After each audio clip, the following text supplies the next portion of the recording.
ದಿಕ್ಕೆ ಬದಲಿಸುವ ವಾಸ್ತು ಸಲಹೆಗಳು.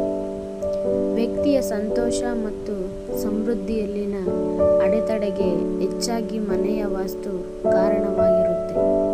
ಅದರ ಬಗ್ಗೆ ಹೆಚ್ಚಾಗಿ ಯಾರಿಗೂ ತಿಳಿದಿಲ್ಲ. ವಾಸ್ತು ಸಂಬಂಧಿತ ತಪ್ಪುಗಳಿಂದಾಗಿ ವ್ಯಕ್ತಿಯು ಮಾನಸಿಕವಾಗಿ ನರಳುತ್ತಾನೆ ಮತ್ತು ಆರ್ಥಿಕವಾಗಿ ತುಂಬ ಸಮಸ್ಯೆಗಳನ್ನು ಎದುರಿಸಬೇಕಾಗಿ ಬರುತ್ತೆ. ವಾಸ್ತವವಾಗಿ ವಾಸ್ತು ಸಂಬಂಧಿತ ದೋಷಗಳು ಮನೆಯಲ್ಲಿ ನಕಾರಾತ್ಮಕ ಶಕ್ತಿಯನ್ನು ಹೆಚ್ಚಿಸುತ್ತವೆ. ಇದರಿಂದ ನೀವು ಸಮಸ್ಯೆಗಳನ್ನು ಎದುರಿಸಬೇಕಾಗುತ್ತದೆ. ಆದರೆ ಕೆಲವು ಪರಿಹಾರಗಳನ್ನು ಪ್ರಯತ್ನಿಸಿದರೆ ಖಂಡಿತವಾಗಿಯೂ ಹೆಚ್ಚಿನ ಪ್ರಮಾಣದಲ್ಲಿ ಸಮಸ್ಯೆಗಳಿಂದ ಪರಿಹಾರವನ್ನು ಪಡೆಯಬಹುದು ಎಂದು ವಾಸ್ತು ವಿಜ್ಞಾನದಲ್ಲಿ ತಿಳಿಸಲಾಗಿದೆ. ಲಕ್ಷ್ಮೀದೇವಿಯ ಚಿತ್ರವನ್ನು ಈ ಜಾಗದಲ್ಲಿರಿಸಿ.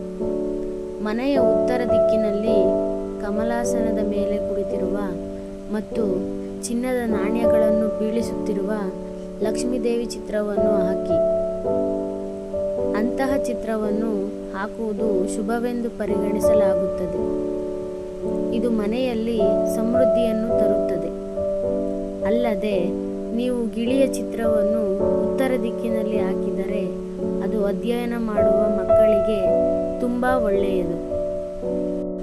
ಮನೆಯ ಪ್ರವೇಶ ದ್ವಾರದಲ್ಲಿ ನವಿಲುಗರಿಯನ್ನು ಬೀಸಣಿಕೆಯಂತೆ ಮಾಡಿ ಕಟ್ಟುವುದರಿಂದ ಮನೆಯೊಳಗೆ ನಕಾರಾತ್ಮಕ ಶಕ್ತಿ ಪ್ರವೇಶವಾಗದಂತೆ ತಡೆಯಬಹುದು.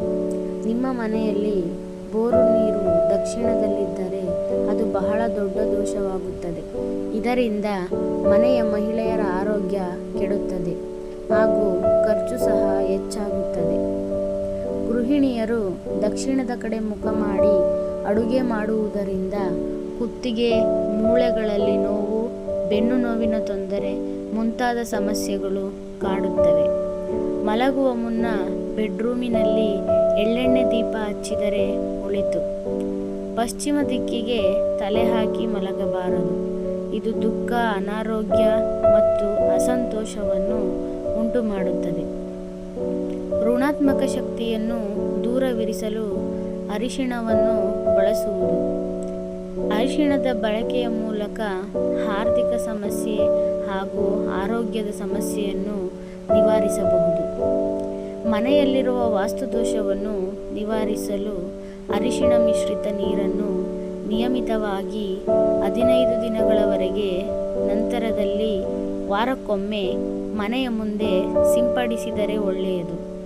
ಮನೆಯಲ್ಲಿ ಸಕಾರಾತ್ಮಕ ಶಕ್ತಿಯನ್ನು ಹೆಚ್ಚಿಸಲು ಮನೆಯ ಮುಖ್ಯ ಪ್ರವೇಶ ದ್ವಾರದ ಮೇಲೆ ಸ್ವಸ್ತಿಕ್ ಚಿಹ್ನೆಯನ್ನು ಬಿಡಿಸಬೇಕು. ಮನೆಯ ಸಮೃದ್ಧಿಗಾಗಿ ಶುಭ ದಿನದಂದು 5 ಅರಿಶಿಣದ ಕೊಂಬನ್ನು, ಅಕ್ಕಿ ಮತ್ತು 5 ಅಡಿಕೆಯನ್ನು ಹಳದಿ ಬಟ್ಟೆಯಲ್ಲಿ ಕಟ್ಟಿ ಸುರಕ್ಷಿತವಾಗಿ ಒಂದು ಸ್ಥಳದಲ್ಲಿ ಇಡಿ. ಇದು ಸಂಪತ್ತನ್ನು ಆಕರ್ಷಿಸುವುದು. ದರ್ಶನದ ಮುಂಭಾಗ ಉತ್ತರ ದಿಕ್ಕು ಋಷಿಮುನಿಗಳಿಗೆ, ಪೂರ್ವ ದಿಕ್ಕು ರಾಜರುಗಳಿಗೆ, ದಕ್ಷಿಣ ದಿಕ್ಕು ವೈಶ್ಯರುಗಳಿಗೆ ಮತ್ತು ಪಶ್ಚಿಮ ದಿಕ್ಕು ಉಳಿದವರಿಗೆ ಶ್ರೇಯಸ್ಕರ. ಸಕಾರಾತ್ಮಕ ಶಕ್ತಿ ಹರಿವನ್ನು ತಡೆಯದಂತೆ ಕೋಣೆಯಲ್ಲಿರುವ ಪೀಠೋಪಕರಣಗಳು ಗೋಡೆಗಳಿಂದ ಕೆಲವು ಇಂಚುಗಳಷ್ಟು ದೂರದಲ್ಲಿ ಇರಬೇಕು.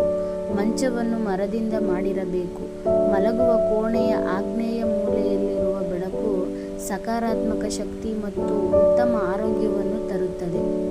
ಧಾರ್ಮಿಕ ಗ್ರಂಥಗಳ ಪ್ರಕಾರ ಒಬ್ಬ ವ್ಯಕ್ತಿಯು ನೆಲದ ಮೇಲೆ ಕುಳಿತು ಆಹಾರವನ್ನು ಸೇವಿಸಬೇಕು.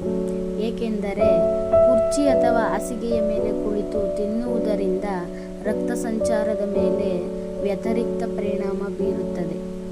ತಿನ್ನುವಾಗ ಒಂದೇ ಸಾರಿ 3 ರೊಟ್ಟಿಗಳನ್ನು ತೆಗೆದುಕೊಳ್ಳಬೇಡಿ. ಏಕೆಂದರೆ ಹಿಂದೂ ಧರ್ಮದಲ್ಲಿ 3ನೇ ಸಂಖ್ಯೆಯನ್ನು ಅಶುಭವೆಂದು ಪರಿಗಣಿಸಲಾಗುತ್ತದೆ. ಆಹಾರವನ್ನು ಯಾವಾಗಲೂ ಪೂರ್ವ ಅಥವಾ ಉತ್ತರಕ್ಕೆ ಮುಖ ಮಾಡಿ ತೆಗೆದುಕೊಳ್ಳಬೇಕು. ಇವೆರಡು ದೇವರ ನಿರ್ದೇಶನವೆಂದು ಪರಿಗಣಿಸಲಾಗಿದೆ. ಈ ದಿಕ್ಕುಗಳಿಗೆ ಎದುರಾಗಿ ಆಹಾರವನ್ನು ಸೇವಿಸುವುದರಿಂದ ಲಕ್ಷ್ಮೀದೇವಿಯು ಮನೆಯಲ್ಲಿ ನೆಲೆಸುತ್ತಾಳೆ ಮತ್ತು ಆರೋಗ್ಯವು ಉತ್ತಮವಾಗಿರುತ್ತದೆ ಎಂದು ನಂಬಲಾಗಿದೆ. ವಾಸ್ತು ಪ್ರಕಾರ ಪಶ್ಚಿಮ ದಿಕ್ಕನ್ನು ಆಹಾರ ಸೇವನೆಗೆ ಅಶುಭವೆಂದು ಪರಿಗಣಿಸಲಾಗುತ್ತದೆ. ಪಶ್ಚಿಮಾಭಿಮುಖವಾಗಿರುವ ಆಹಾರವನ್ನು ಸೇವಿಸುವುದರಿಂದ ವ್ಯಕ್ತಿಯ ಋಣಭಾರ ಹೆಚ್ಚಾಗುತ್ತದೆ ಎಂದು ನಂಬಲಾಗಿದೆ. ದಿಕ್ಕಿಗೆ ಮುಖ ಮಾಡಿ ಆಹಾರ ಸೇವಿಸುವುದರಿಂದ ಬಡತನ